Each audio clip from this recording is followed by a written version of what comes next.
They buried me last spring. Not my body, mind you. No, my reputation, my legacy, my life. They buried who I was and replaced it with a saintly figment of their invention. The wise father, they call me now. Harold the Beacon. I found that printed in glittery letters above a giant oil painting of my face, smiling like a fool over a crowd of barefoot strangers humming in unison. But I'm not dead. Not yet. My name is Harold Crane. I'm 67 years old, and I used to believe in peace, patience, and the quiet strength of doing right. I wore my father's watch every morning and believed my daughter, Lena, would be the one to carry on the best parts of me. I was wrong. It started with trust. A simple thing, really. She and her husband Greg came to me with smiles and spreadsheets. They had a high-yield, low-risk investment opportunity, Lena said. It's time your money worked for you, Dad. You've done so much for us. I should have asked more questions. But when your only child says she wants to build something meaningful, something sustainable and beautiful, you sign the check. I signed away everything. Every penny of my retirement. Even the deed to my cabin in Evergreen Hills. They said it was for a wellness center. A community healing space. Sounded wholesome enough. For 6 months, I didn't hear much. Lena stopped answering my calls, said she was off-grid for the soul. Then, one evening, I received a postcard in the mail. No return address. Just a symbol, a hand drawn in red ink, fingers curved upward, surrounded by rays. On the back, it said, "The path is open. The Father watches." I drove straight to Evergreen Hills. The cabin was unrecognizable. There were prayer flags in every tree, a glowing crystal embedded into the front door, and people dressed in linen robes meditating on my porch. They all looked at me with reverence. One woman even whispered, "He looks just like him." That was the first time I heard it. Praise Harold the Beacon. I should have turned around. I should have called the police. But something in me cracked, not with rage, but with betrayal. My journals were nailed to wooden posts, pages torn and water-stained, quoted like gospel. Greg had shaved his head and now wore a pendant shaped like my initials. And Lena? She stood barefoot before a fire pit, arms raised, chanting words I once used to help her sleep when she had night terrors as a child. She told the crowd I had died, peacefully, in surrender, and that I had chosen her to carry on my work.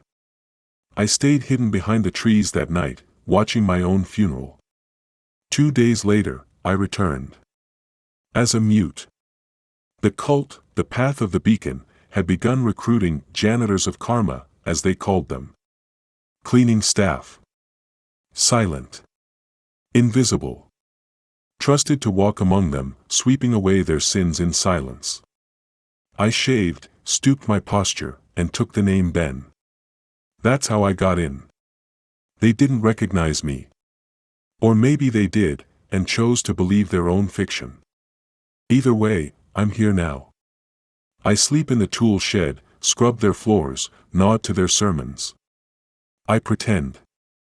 And all the while, I gather. Secrets.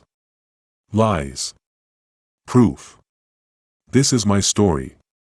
The story of a man erased by love, betrayed by blood, and now clawing his way back into his own life. If you're listening to this, understand, trust can be the most dangerous gift of all. Like. Share. Subscribe if you want the truth. Because soon, I'll show you everything. Before I go, let me ask you something. Where are you from? Because no matter how far you are, they could be coming next. The first thing they taught us was how to sweep without being seen.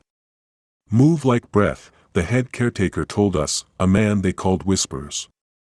He was rail-thin with foggy eyes and hands that never stopped trembling. You are not here to clean dust. You are here to clean energy. Don't disturb it.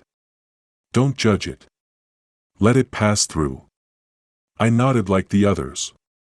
But I judged everything. The compound had grown, far beyond what the property was ever meant to hold. What used to be my two-bedroom cabin was now a maze of repurposed trailers, yurts, and hand-built temples constructed from salvaged lumber and river stones. People slept in hammocks strung between trees, read aloud from my stolen journals, and fasted for clarity. They were told I had written the pages in a state of divine trance, channeled from the eternal beacon. I recognized the entries. They were old, simple reflections. Musings from long walks or notes for a book I never wrote.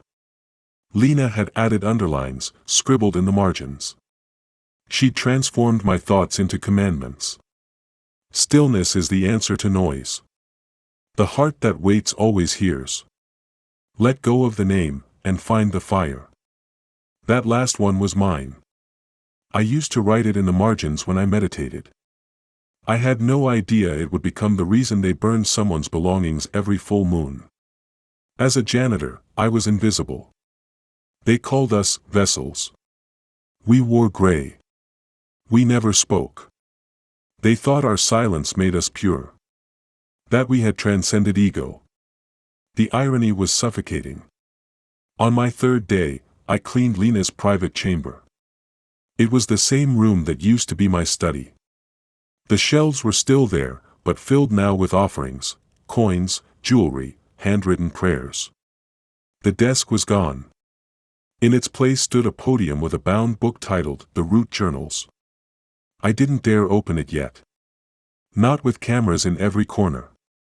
But I found something else that stopped me cold. Tucked in the corner, barely visible behind a folded tapestry, my old watch. My father's watch. It was still ticking. That night, I returned after lights out. I slipped past the night chant, avoided the sentries high on some herbal brew they called Beacon's Breath, and crawled through a ventilation duct I had helped install 20 years ago.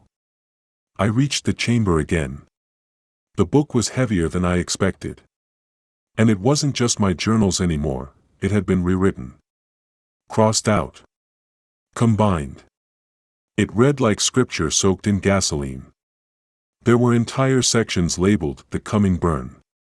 Prophecies attributed to me. Dates highlighted. One stood out.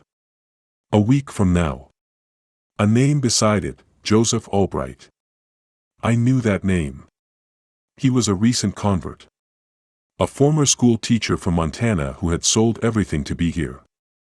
I'd swept his trailer just that morning. He'd smiled at me. Called me Brother Vessel. He was their next miracle. Or their next martyr. A sudden knock at the door made me freeze. I slid the book shut and ducked behind the tapestry. Lena, a voice called. Greg's. They're ready for the recording. She entered, barefoot, hair braided with lavender stems. She touched the podium like it was sacred. Today, she said softly, Father spoke to me again. He said Joseph's ego is almost gone. One final release, and he'll shine. Greg kissed her hand. The flame ceremony. Prepare the vessel. I stood there, breath caught in my throat, my own words twisted into a death sentence. This wasn't just delusion. It was doctrine with consequences.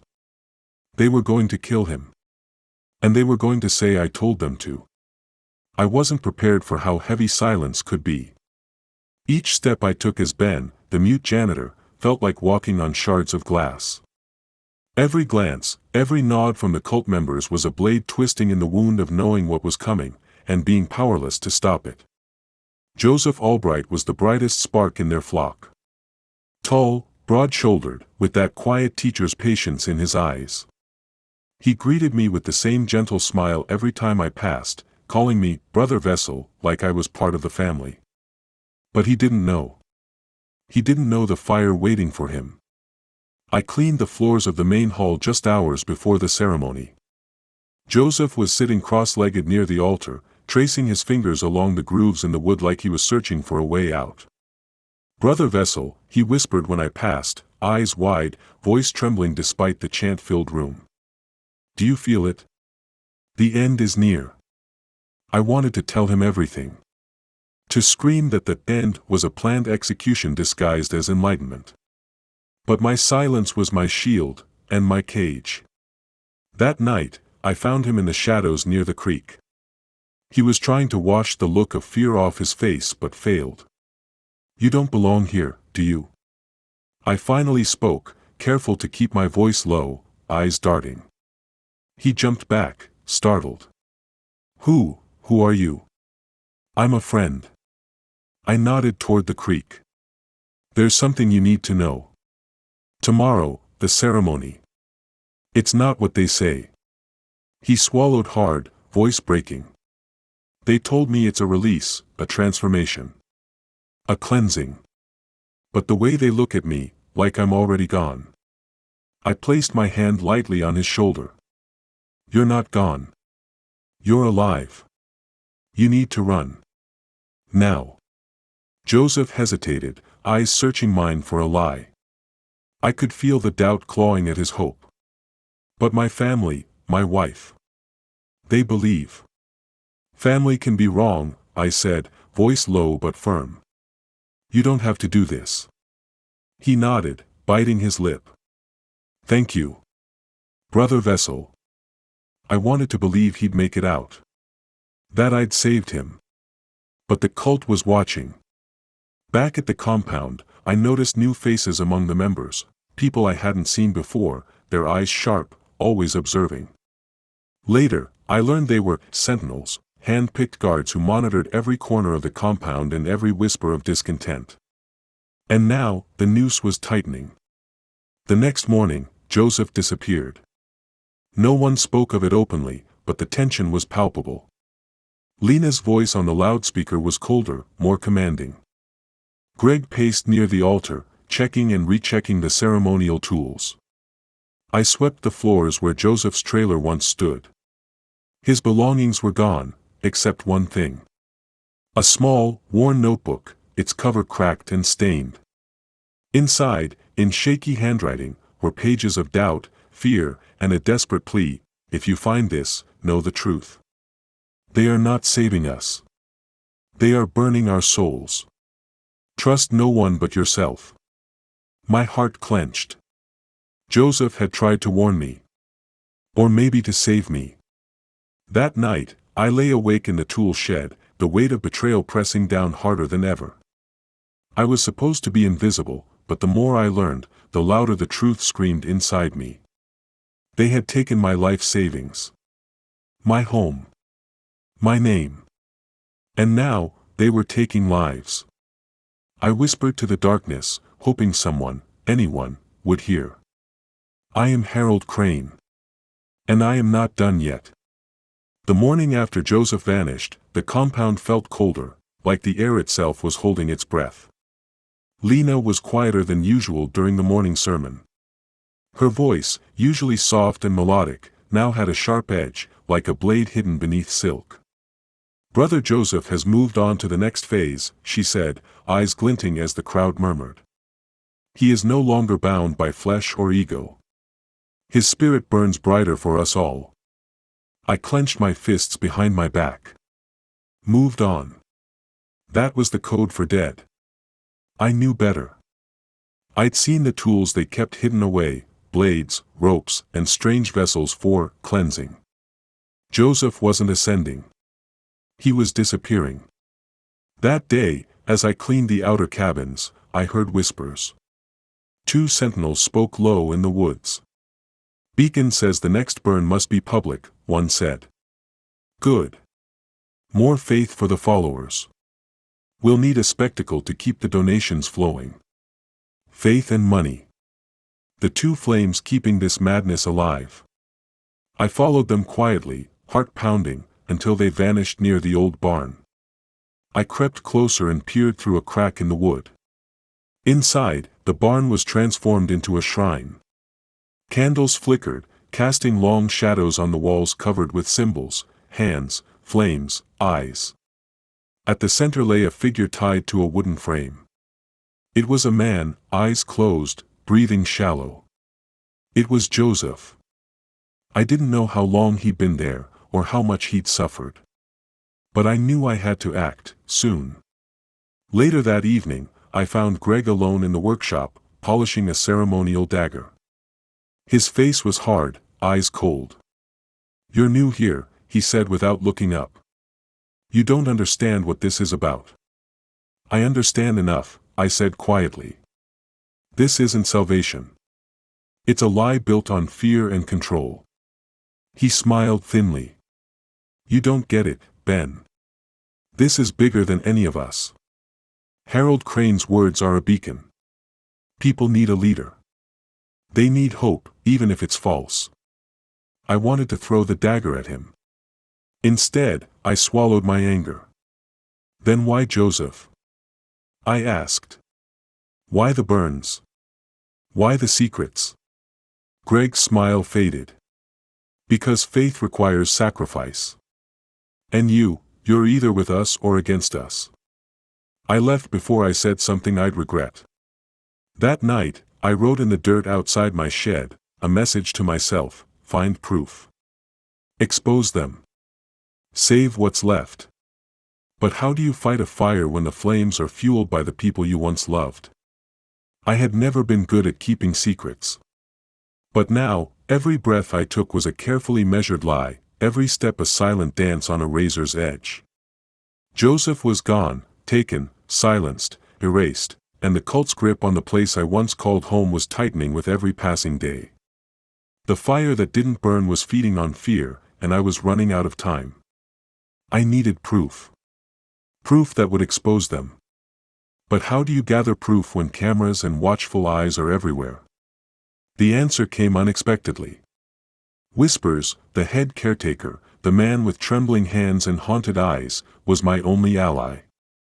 I had noticed him before, the way his eyes darted nervously during sermons, how he avoided direct contact with Lena and Greg. He didn't look like a fanatic. He looked broken. One evening, after everyone had retreated to their tents, I found him outside near the creek, staring into the dark water as if it held the answers he sought. "Whispers," I said softly, careful not to startle him. He turned, startled. "You're still here, Ben." "I'm not going anywhere." He sighed deeply, a sound heavy with years of regret. "You're brave, or maybe foolish. Most who know the truth leave before the fires start." I stepped closer. "What do you know?" He hesitated, then whispered, "They aren't just burning souls. They're burning memories. Every release is a cleansing of the past, erasing who we were to remake us into something unrecognizable." "Joseph?"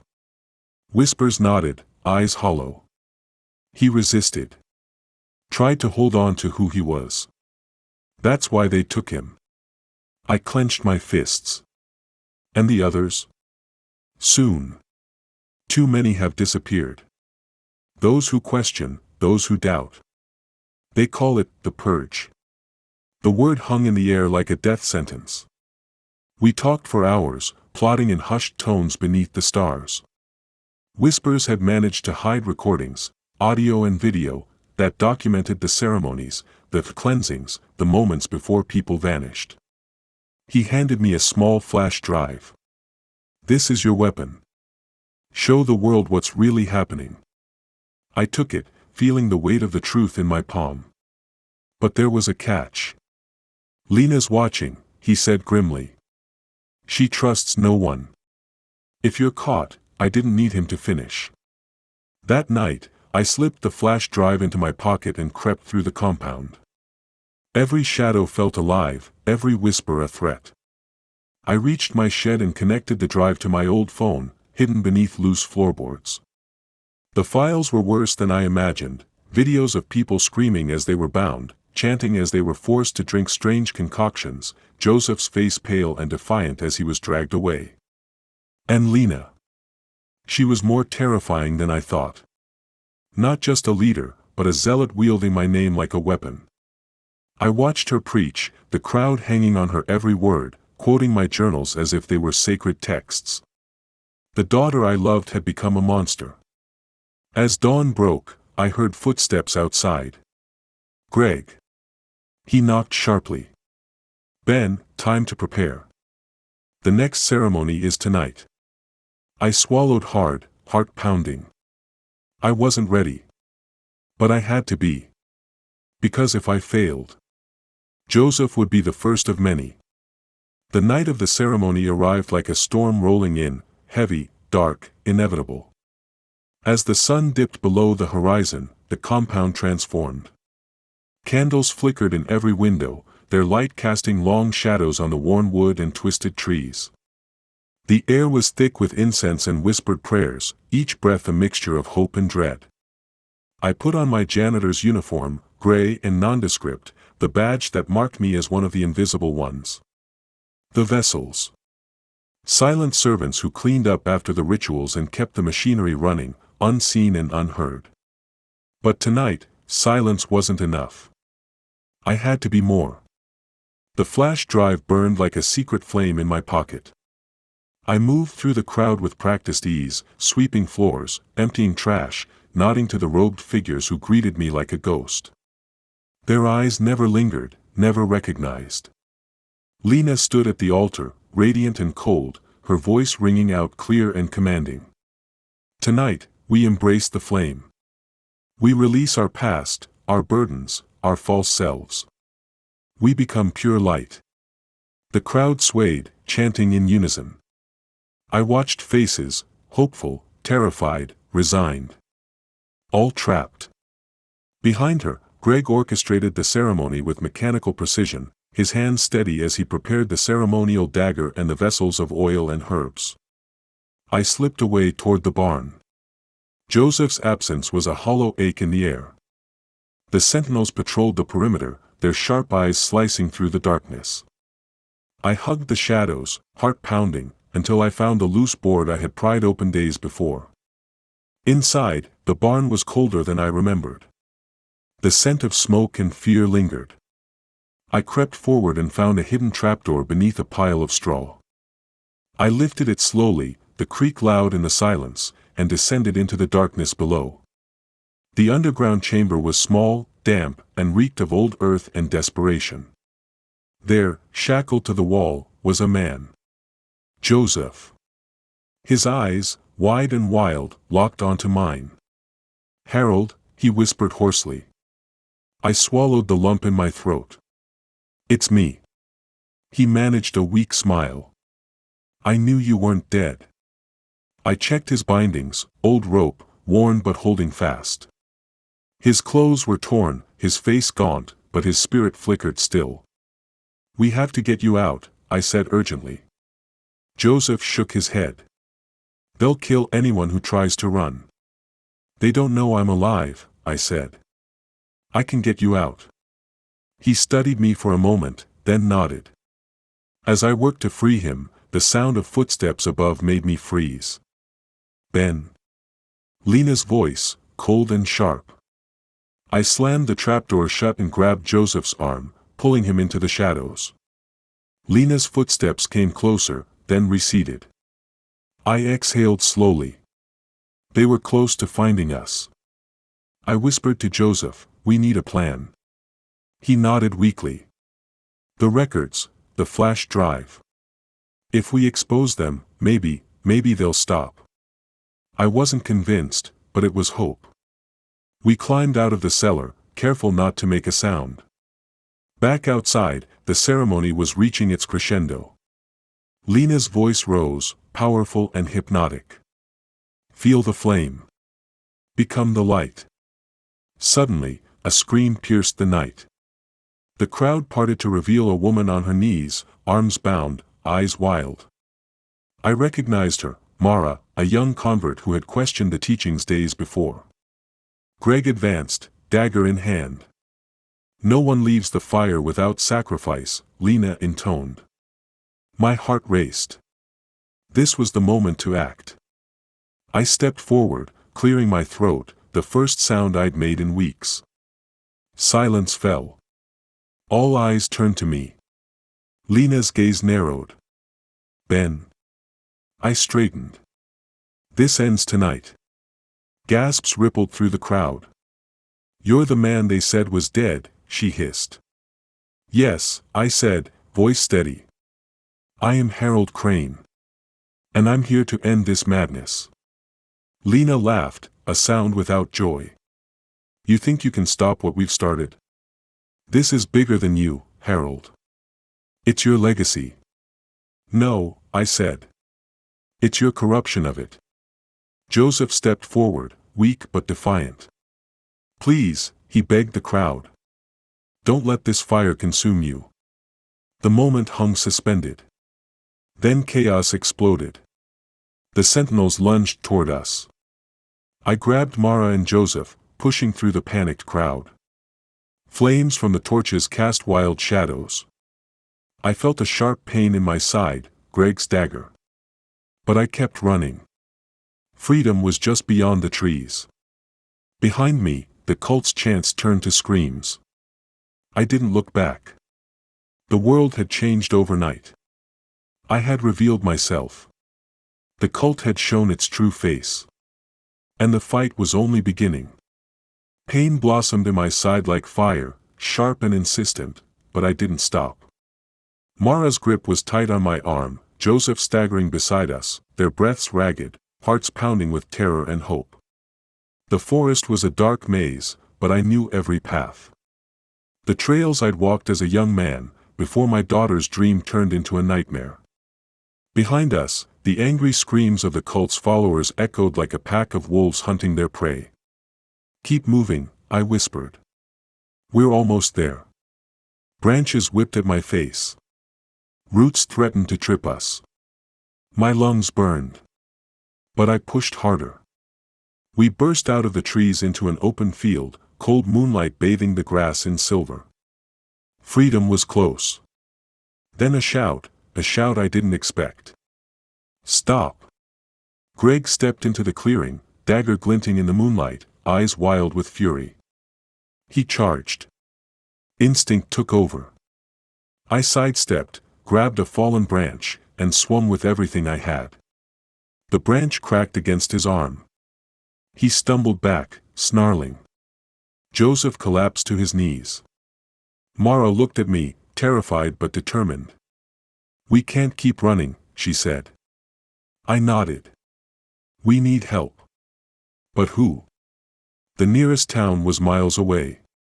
The cult had roots that ran deep in the surrounding area, friends, sympathizers, people who turned a blind eye. Still, we had to try. We moved quietly toward the highway. Every shadow felt like a threat. Hours later, after hitching a ride from a kind stranger who didn't ask questions, we found ourselves at the police station. I handed over the flash drive, my hands shaking. This is proof, I told the officer. People are being hurt, disappearing. The leader is my daughter, and she's using my name to justify it. He looked at me like I was mad. Have you got any other evidence?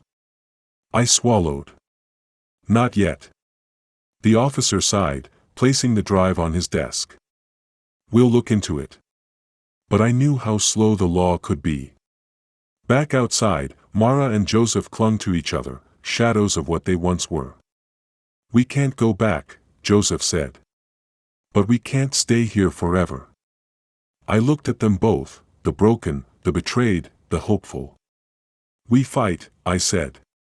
And we survive. Because if we didn't, no one would. We barely slept that night. The police station was a fortress of cold tiles and whispered skepticism. The flash drive sat on the desk like a ticking bomb, waiting to explode the cult's carefully crafted world. But nothing moved fast enough for me. Joseph and Mara paced the small waiting room, haunted by the ghosts they couldn't outrun. I watched them both, trying to plan the next move. Then my phone buzzed. A message from an unknown number: "Stop digging, Harold. Or lose everything you love." The words hit me like a punch to the gut. Lena. She knew where I was. The cult's reach was longer than I thought. I slipped outside, heart racing. "Joseph," I said, showing him the message. "They're watching." He nodded grimly. "We're not safe." I called the officer who'd taken the flash drive. "We need protection," I said. He hesitated. I can't promise anything, Crane. That was the moment I realized the law wasn't just slow, it was vulnerable. Back in the shadows, we found ourselves hunted. Strange cars drove past our motel, headlights scanning like searchlights. One night, I caught a man watching from the trees, eyes cold and unblinking. I knew then, it was a war. They wanted silence. I wanted truth. And neither of us would back down. Trust had become a fragile thing, like a thread stretched too thin, any wrong move, and it would snap. We had found a temporary refuge at a small cabin miles from the cult's reach, but the paranoia followed us like a shadow. One night, as rain hammered against the windows, Joseph sat across from me, his face pale but resolute. "We need allies," he said. "People who want to help, who believe us." I nodded, but deep down, I knew the problem wasn't just outside threats. It was inside. Mara was quiet lately. Too quiet. She disappeared for hours at a time, making calls I didn't hear, leaving notes I never read. I wanted to trust her, she was one of us, but the unease gnawed at me. Then it happened. I caught her in the act. In the dim light of the kitchen, I saw her slipping a phone into her pocket, one she never told us about. When I confronted her, her eyes were cold. "You don't understand," she said. "I have to protect myself." "Protect yourself?" I asked, voice tight. "Or protect them?" Her silence was answer enough. That night, I lay awake, piecing it together. She had been feeding information back to Lena and Greg, tracking our moves, our plans. They knew where we were all along. The walls were closing in faster than I thought. The only question was how much longer we could run before everything we fought for burned to ash. The moment I realized Mara was a traitor, something inside me shattered, and then hardened like forged steel. Betrayal cuts deeper when it's carried by someone you trusted. When it's someone who shared your fear, your hope, your quiet rebellion. But there was no time for grief. Not now. I waited until the others were asleep, then confronted her in the dim glow of the cabin's lantern. "Why?" I demanded. "Why did you betray us?" Her eyes flickered with something I couldn't read, fear? Regret? Or something darker? "I had no choice," she whispered. "They threatened my family." I swallowed my anger. "And you didn't think to tell us? To ask for help?" She shook her head. "You don't understand what they can do." I did understand. I'd seen it firsthand. I'd lived it. Still, trust was broken. That night, I lay awake, thinking of Joseph, his quiet strength, his faith, and of Lena, my daughter, twisting everything I ever believed into poison. We had to act, and fast. The cult wasn't just a group of misguided followers. It was an operation. A machine fueled by fear, money, and control. I decided it was time to fight fire with fire. The next day, I called Joseph and laid out a plan. We would use Mara's betrayal against them. Feed them false information, lure them into a trap. It was risky, dangerous, but it was the only way to break their grip. Joseph agreed, his eyes shining with renewed purpose. We prepared carefully, planting rumors of our next location, the night we planned to expose the cult's secrets to the world. We spread whispers through the channels Mara still controlled, knowing Lena would catch wind. And she did. Within hours, the cult mobilized. Sentinels appeared at every turn, closing in like vultures. But we were ready. We led them into an abandoned warehouse on the edge of town, a place surrounded by cameras and waiting police officers. The cult members arrived in force, robes, chanting, faces twisted with fanaticism. Lena stood at the center, her voice sharp as she called for surrender. But this time, the light was ours. Officers moved in, shouting commands, shining flashlights through the smoky air. Chaos erupted. The cult fought back fiercely, but the evidence we'd gathered was undeniable. Videos from the flash drive, testimonies from escaped members, proof of ritual abuse and coercion. One by one, the cult's leaders were arrested, Greg, the Sentinels, and finally Lena herself. She looked at me once, a flicker of something unrecognizable, regret, maybe. Before the handcuffs clicked. As they led her away, I felt a weight lift from my chest. But I also knew this wasn't the end.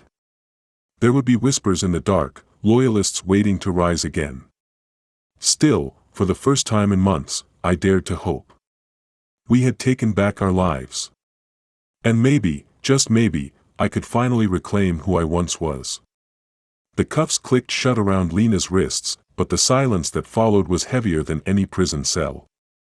Watching my daughter, once the bright girl who'd held my hand as a child, walk away with cold, empty eyes was a pain no words could soothe. She had become a stranger. The cult, the madness, the lies, they had consumed her.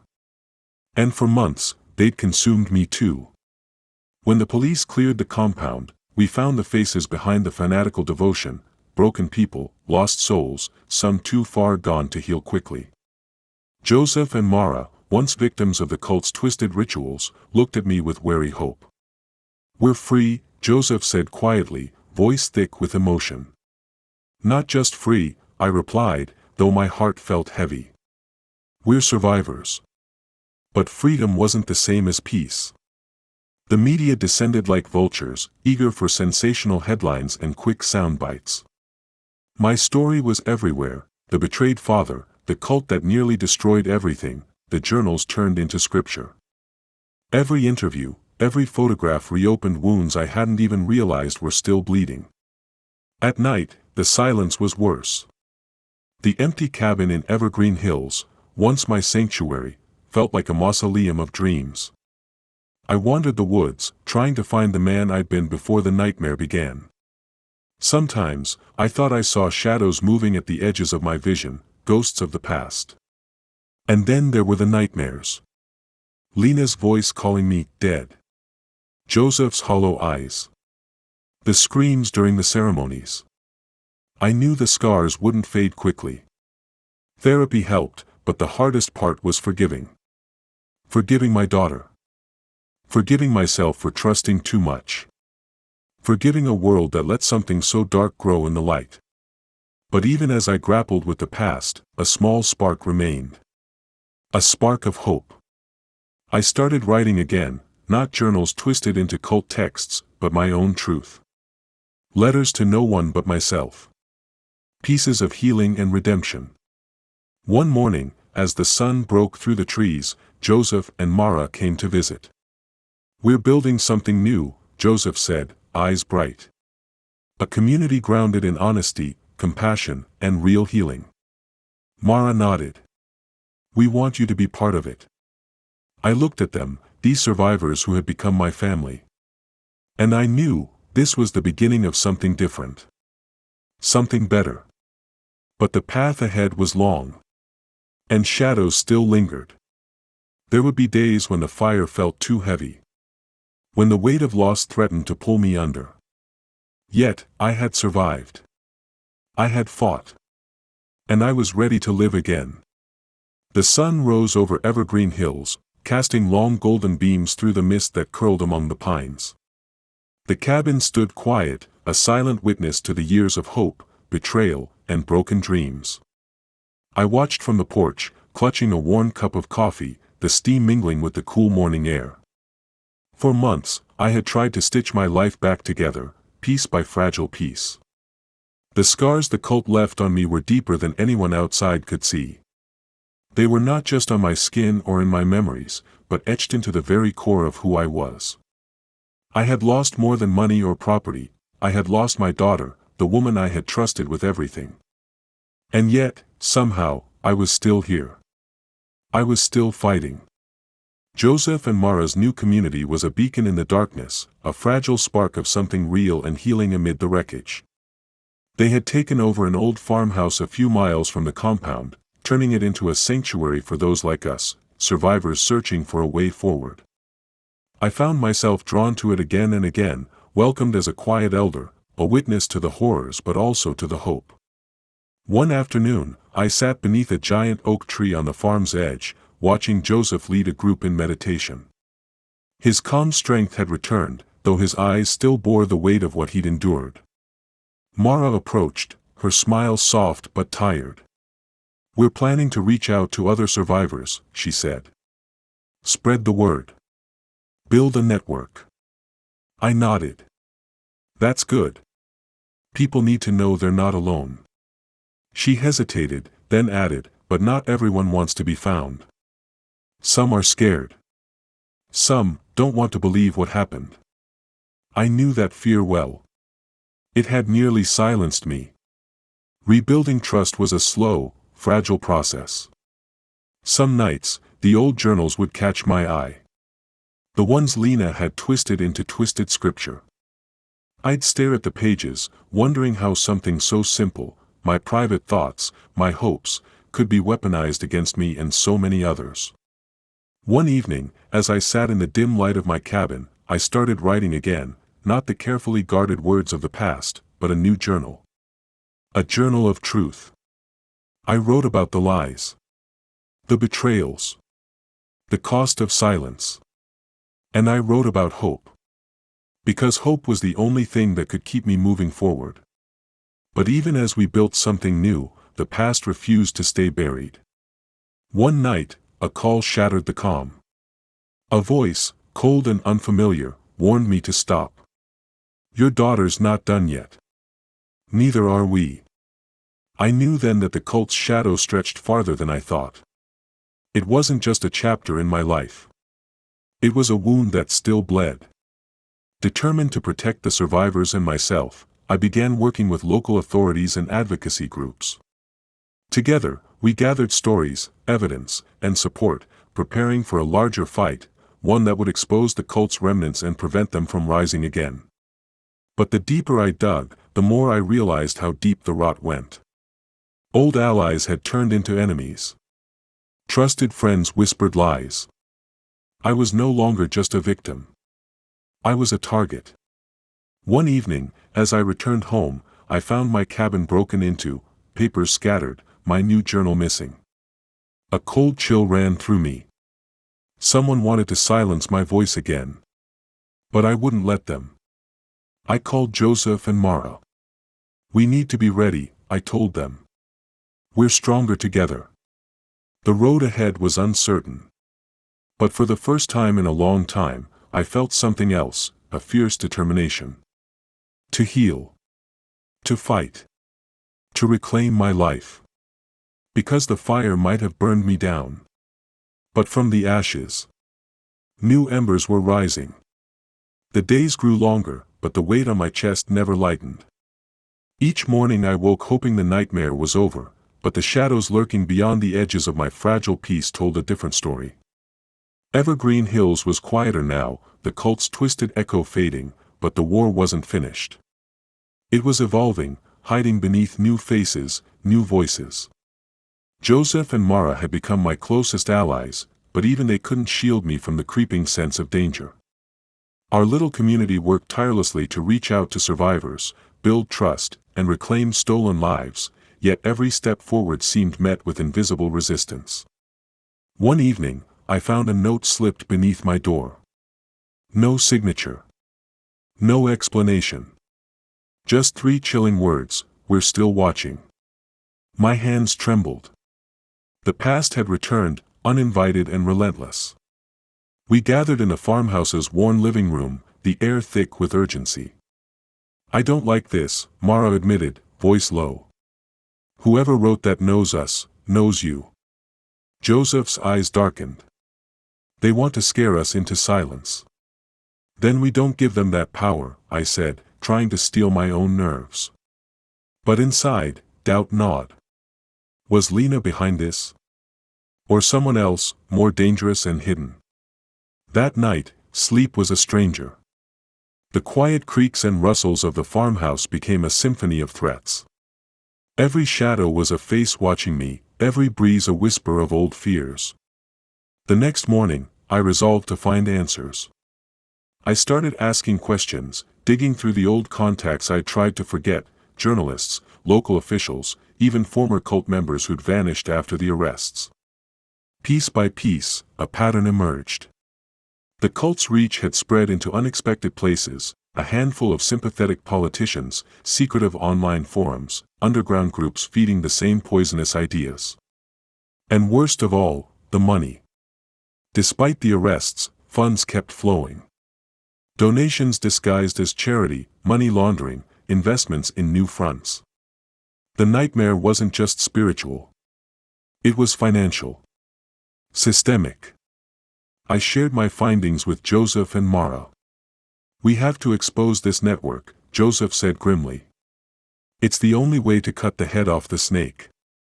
Mara nodded. "And protect the survivors caught in the crossfire." We began coordinating with law enforcement again, this time digging into the cult's financial trails. It was slow. Frustrating. Dangerous. But necessary. Days blurred into weeks. The threats escalated, anonymous calls, strange cars parked near the farmhouse, an attempted break-in thwarted by a neighbor's dog. The fight was no longer just for our sanity. It was for our survival. And I was ready to face whatever came next. The past is a shadow that stretches longer than you expect. No matter how far you run, no matter how fiercely you fight, it catches up. I had hoped, after Lena's arrest, after the cult's compound was torn down, that the nightmare would end. But some fires don't die, they smolder underground, ready to flare at the slightest breeze. The farmhouse was a fortress of fragile hope. Joseph, Mara, and I had turned it into a refuge, a place for survivors to heal, share their stories, and rebuild what had been stolen. But as days turned into weeks, the threat lurking outside our walls grew. The note slipped under my door had rattled us all, "We're still watching." I couldn't shake the feeling that the cult's tentacles had wrapped themselves around something much larger than a few fanatic followers. My investigation began quietly. I sifted through old contacts, journalists who had covered the story, former cult members who'd vanished, local law enforcement officers sympathetic but cautious. One name kept cropping up, Elias Ward. He was a shadowy figure, a financier with ties to several charities and nonprofit organizations. On paper, these groups promoted wellness, community, and spiritual growth. But the money trail told a darker story. Elias Ward was a kingpin in the cult's new front, a complex web of financial support hidden behind legitimate organizations. I met with a journalist, Clara, who'd been quietly investigating Ward for months. Her office was cluttered with files, photos, and half-finished articles. She looked up as I entered. "You're Harold Crane," she said without preamble. "I've been expecting you." We pored over documents and bank records together, mapping out donations, transfers, and shell companies. "This is bigger than just a cult," Clara said. "It's a well-funded operation with influence in local politics and even some federal grants." I felt the weight of it all, the betrayal, the system that let this rot grow. Back at the farmhouse, the atmosphere was tense. Mara had grown distant, haunted by the shadows of her own past betrayals. Joseph's calm was stretched thin by the constant threat. I tried to be the rock for them, but inside, I was crumbling. One night, the danger became physical. I was alone in the cabin, reviewing documents on my laptop, when I heard footsteps outside. A shadow moved past the window. I grabbed a flashlight and stepped outside. The figure fled into the woods, disappearing before I could get a good look. My heart pounded. It was a warning. We increased security. Cameras, motion sensors, neighbors watching out for each other. But nothing could erase the fear that crept into our bones. Weeks later, we learned about a young woman named Sarah who had escaped from one of Ward's other facilities, a supposed wellness retreat in a neighboring state. She reached out through a mutual contact, terrified and desperate. Her story was chilling: coerced indoctrination, psychological torture, threats against her family. Her escape was a miracle, and a call to arms. We arranged to bring Sarah to the farmhouse, to protect her and gather her testimony. When she arrived, her eyes were hollow but fierce. "I'm done running," she said. "They have to pay." Her courage reignited something in us all. Together, we started piecing together a plan, not just to expose Ward and his network but to dismantle it completely. It would require allies, legal firepower, and media exposure. Clara helped us contact federal investigators. Slowly, the wheels of justice began to turn. But Ward was dangerous. He had resources and connections, and he wasn't going down without a fight. One evening, as I walked back from the mailbox, I noticed a car parked across the street, black, nondescript, its engine idling. I caught a glimpse of two men inside, watching the farmhouse.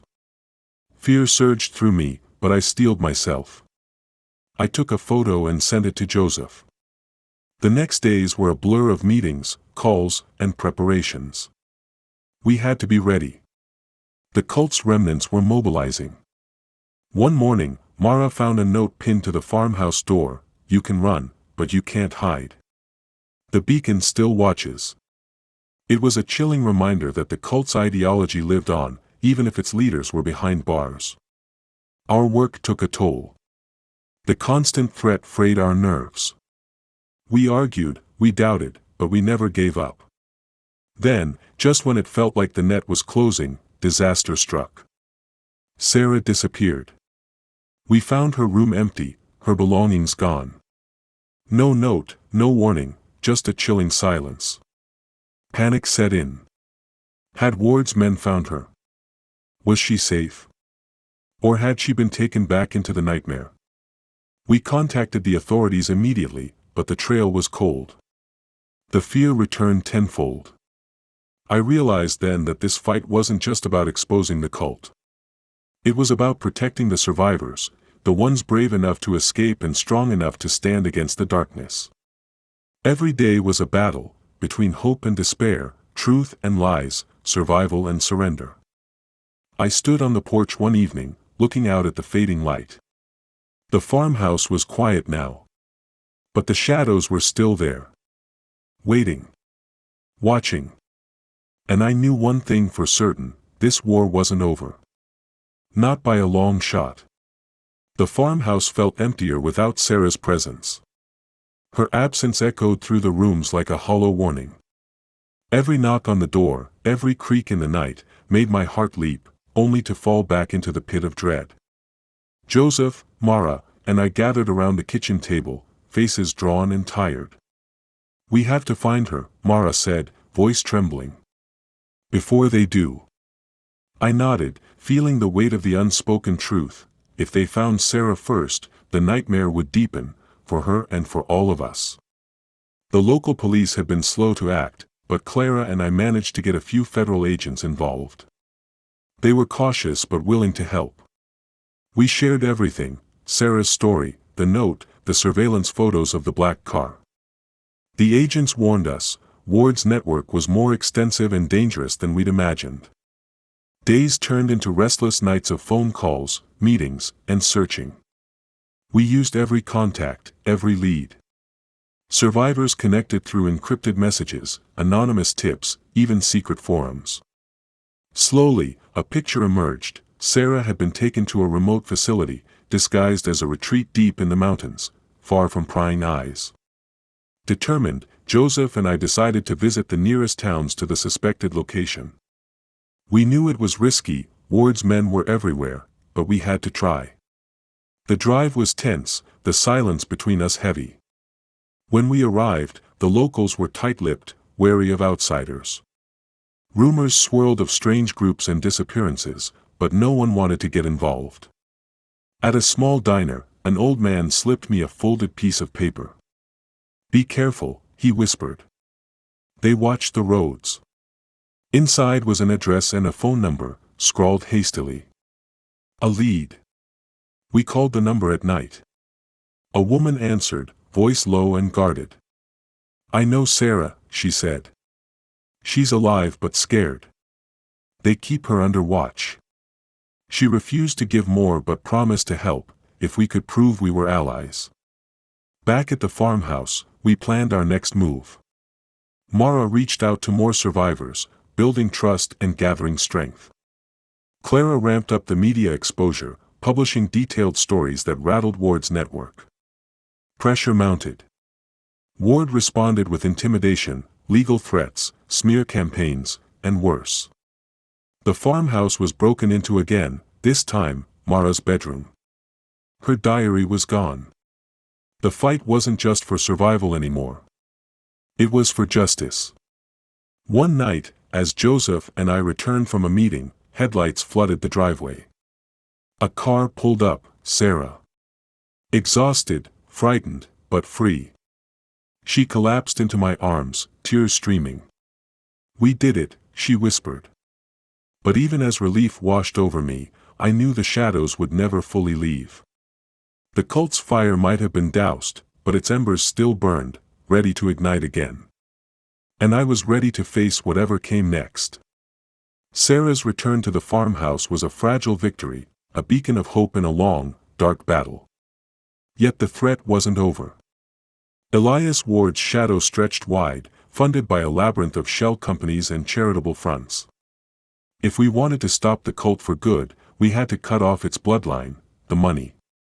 Clara and I spent countless hours poring over financial records. Every wire transfer, every donation funneled through fake nonprofits, every asset hidden behind layers of legal jargon. It was a tangle of deception that would have overwhelmed anyone else. But we had no choice. I remember one night vividly, Clara's office, fluorescent lights buzzing overhead, coffee cups scattered across the table like evidence of a war. "We're close," she said, eyes red but determined. "If we can prove Ward's money was used to fund illegal activities, human trafficking, coercion, fraud, we can bring him down." Meanwhile, Joseph and Mara rallied survivors, organizing testimonies to expose the cult's abuses. They prepared to testify before a grand jury. The farmhouse became a fortress of purpose, a frontline in the fight for justice.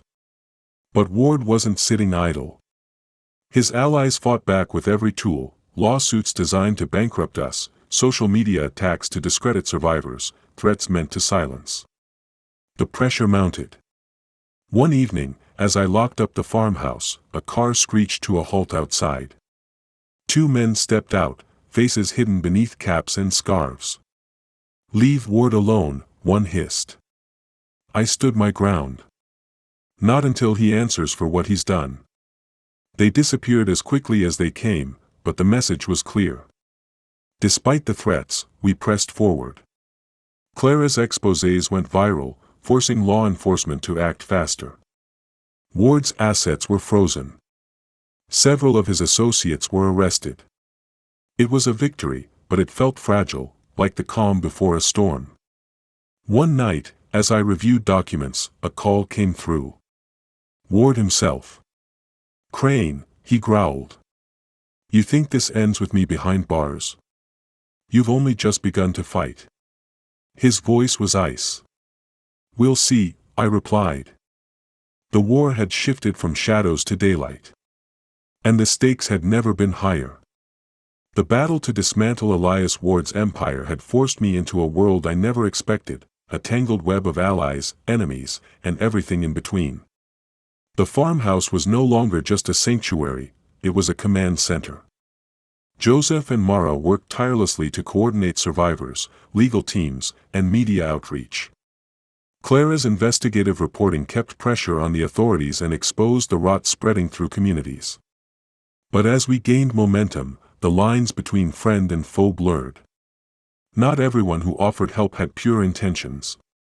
One afternoon, a man named Daniel arrived at the farmhouse. He claimed to be a former financial advisor for Ward, someone who had grown disillusioned and wanted to testify. His information was valuable: details about offshore accounts, coded transactions, and hidden assets. I wanted to believe him. But Mara was suspicious. "There's something off about him," she warned. "His story doesn't add up." Still, desperate for any edge, we allowed Daniel to help. Days later, a critical lead turned cold. Documents Daniel had provided were planted with falsified data. We realized then, Daniel wasn't a savior, he was a spy. The betrayal cut deep. We tightened security, but the cult's remnants and Ward's network were relentless. Threats escalated from veiled warnings to direct intimidation. One night, Joseph's home was vandalized. Words sprayed on the walls, "Stop digging or disappear." Despite the fear, we refused to back down. Clara uncovered evidence linking Ward's network to several local officials. Corruption ran deep. We coordinated with federal investigators, launching a multi-state crackdown. Amid the chaos, my own past haunted me. Memories of Lena, my daughter twisted by delusion and ambition, surfaced with bitter clarity. Could I forgive her? Could I forgive myself? The fight wasn't just external. It was a battle within. One evening, I found Mara and Joseph in the barn, planning a survivor support group. Their resilience inspired me. Together, we began to rebuild trust, among ourselves and with the world. But Ward's voice still echoed. A reminder that the war wasn't over. The line between allies and enemies would continue to blur. But with every step, we reclaimed a piece of our lives. The nights grew longer and heavier, filled with restless dreams and the ghosts of choices I couldn't undo. Ever since Lena's arrest, I had carried the burden of what our family had become. The betrayal wasn't just in her actions, it was in the silent fractures of a lifetime, the moments I missed, the trust misplaced. The fight against Ward's network raged on, but inside me, the battle was far more personal. One evening, after a long day coordinating with investigators and journalists, I sat alone on the porch, staring at the stars blurred by fatigue and worry. Joseph joined me, his calm presence a balm against the chaos. "Harold," he said softly, "we can't change the past, but we can shape what comes next." I wanted to believe him. Then the call came. The kind that shatters your world. It was Mara.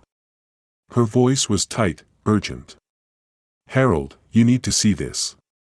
She sent me a file, a video. Lena, alive. Not in custody. Not broken. But speaking, confident, charismatic, rallying a crowd. A new faction of the cult had formed, led by her from the shadows.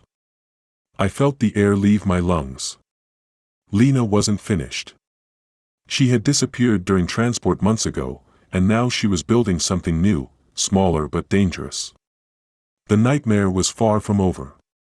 The revelation threw everything into turmoil. Our allies questioned their safety. Our plans required urgent revision.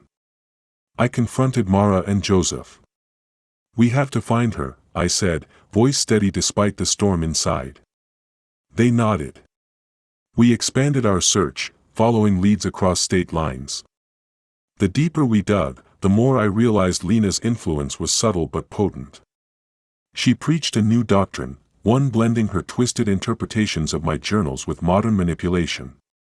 Her charisma drew lost souls desperate for meaning. One night, while reviewing surveillance footage from a recent raid, we spotted her. A flash of recognition. Her eyes, piercing, unyielding. The fight was no longer just for justice. It was to save the daughter I had lost. Amid the hunt, I grappled with memories of our past, long walks, whispered advice, the father she once knew. Could she still be reached? Or was she beyond saving? The question haunted me as we closed in. Our efforts culminated in a tense standoff at an isolated compound deep in the mountains. Federal agents surrounded the area, ready to move. Inside, Lena stood before her followers, defiant. She spoke of rebirth, of cleansing fire, of the true path she now led. I stepped forward, heart pounding. "Lena," I said, voice cracking. "This isn't the way." Her gaze met mine, cold, distant. "Father," she said. "You don't understand. You never did." In that moment, I saw not my daughter but a stranger, shaped by lies and fanaticism. The standoff ended without bloodshed. Lena surrendered. But the cost was far greater than I realized. The battle had taken everything: trust, family, peace. Yet as dawn broke, I vowed to keep fighting. To reclaim what was lost. To find light even in the darkest shadows. The dawn after Lena's surrender was quiet, too quiet. The mountain compound, once a place of chanting voices and fervent devotion, lay still beneath the soft wash of morning light. The weight of what had happened settled on me like a stone in my chest. Lena was no longer the fierce leader commanding legions of followers. She was a prisoner, a broken figure stripped of power but not of the darkness that had taken hold of her soul. The drive back to the farmhouse felt surreal. Joseph sat beside me, his usual calm tempered by exhaustion and sadness. Mara followed in the lead vehicle, eyes fixed on the road ahead. None of us spoke much. The silence was heavy with questions. Could Lena heal? Could any of us heal? Back home, the farmhouse was a refuge, but the battle scars were everywhere, on the walls, in the empty spaces where survivors still struggled to rebuild trust. We gathered survivors in the living room, sharing stories of loss, hope, and determination. Each voice was a thread, stitching together a fragile tapestry of community and healing. I found myself drawn to a journal I had started months ago, a record of truth and pain, of the fight and the cost. Writing became my anchor, a way to process the storm inside. Days turned into weeks. Lena was held in a secure facility, her mental state fragile and guarded. Occasionally, I received updates, moments of lucidity, moments of despair. The daughter I had lost to fanaticism was still there, buried beneath layers of delusion. I knew the road ahead would be long. For Lena. For me. For everyone touched by the cult's fire.